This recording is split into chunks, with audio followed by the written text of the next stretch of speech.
This man had just stolen a wealthy man's wallet, but in the very next second, he tossed it back on the ground. He tapped the rich man on the shoulder and said, "You dropped your wallet." The man, grateful, pulled a $100 bill from the wallet and handed it over as a thank you. But as soon as the young thief turned around, he passed the cash to an elderly homeless woman begging behind them. Turns out, the young man's name was George, and he was no ordinary thief. He was a vigilante of sorts, a modern-day Robin Hood. With elite lock-picking skills, he could crack any lock on the market in just 15 seconds. Every night, George would sneak into the homes of the wealthy and powerful, but he never took anything of value. Instead, he left behind his trademark, an elaborate piece of graffiti art on the wall. His bold style and mysterious persona earned him over 3 million followers online. This time, he set his sights on a new challenge, breaking into the home of the city's top judge. But once inside, George was stunned. The house was filled with bizarre props, and one drawer contained a disturbing collection of photographs of young people. He grew increasingly suspicious. There had to be a dark secret hidden in that mansion. Sure enough,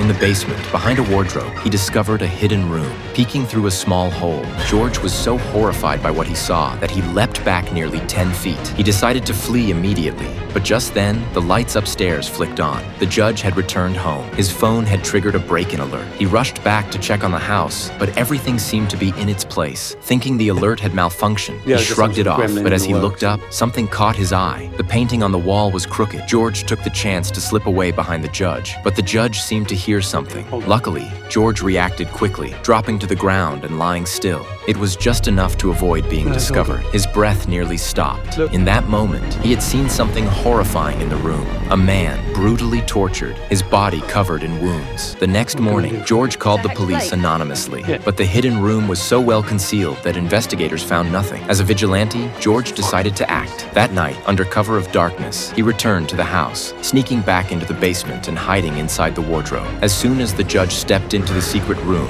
George grabbed the closest weapon he could find and charged in.